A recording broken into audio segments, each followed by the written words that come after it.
Jina langu ni Ruwa'ichi Emmanuel. Hujambo na karibu. Leo tutamwangalia mtu aliyegundua balbu, yaani taa ya umeme.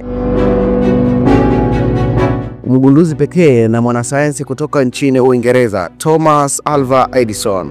Ingawa hakuiumba kutoka mwanzo kabisa, alifanya maboresho makubwa kwenye teknolojia iliyokuwepo tayari na kuifanya balbu kuwa ya vitendo na ya kudumu zaidi.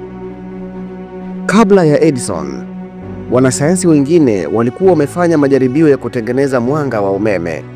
Humphrey Davy mwaka 1802 aligundua ARC lampu kwa kutumia betri ya kipande cha carbon.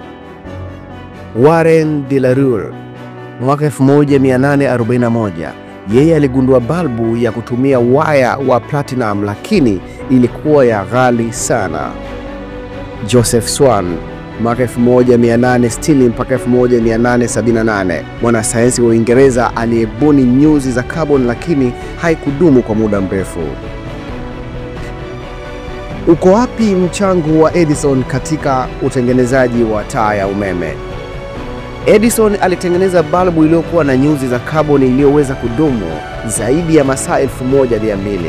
Pia alibaini mfumo wa usambazaji wa umeme ili kufanya balbu kuwa na manufaa zaidi kwa kila mtu.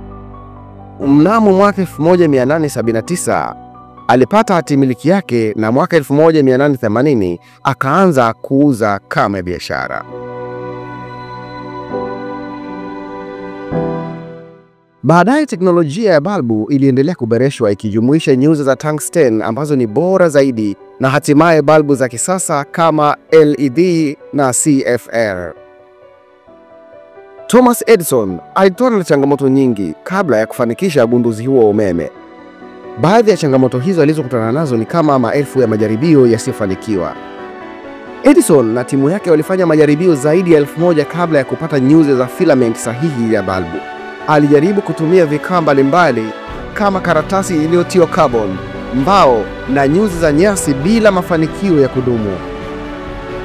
Ukosefu wa teknolojia ya awali.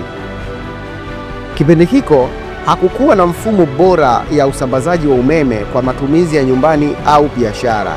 Edison alilazimika kutumia pia mfumo wa gridi ya umeme pamoja na balbu yake ili ifanye kazi kwa ufanisi. Ushindani mkali.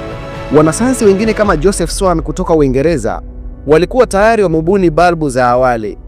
Edison alilazimika kufanya maboresho makubwa zaidi na kupata hatimiliki kuhakikisha balbu yake inakuwa bora zaidi na za kibiashara kabisa. Ukosefu wa rasilimali na ufadhili. Ugunduzi wa balbu ulichukua muda mrefu na pesa nyingi sana. Ingawa Edison alipata msaada wa kifedha kutoka kwa wawekezaji, ilimchukua muda kuwashawishi kuwa balbu yake sasa ya umeme inaweza kuwa na mradi mkubwa na wenye faida zaidi baadaye. Upinzani wa mfumo wa umeme wa DC na AC. Baada ya Edison kugundua balbu, aliendeleza mfumo wake wa direct current DC kwa usambazaji wa umeme. Hata hivyo, Nikola Tesla na George Westinghouse walikuja na mfumo wa alternating current, yani AC, ambao ulikuwa bora kwa usafirishaji wa umeme umbali mrefu. Hii ilisababisha mgogoro mkubwa unaojulikana kama vita ya mkono, yani War of Currency. Mwishowe, mfumo wa AC wa Tesla na Westinghouse uliibuka mshindi.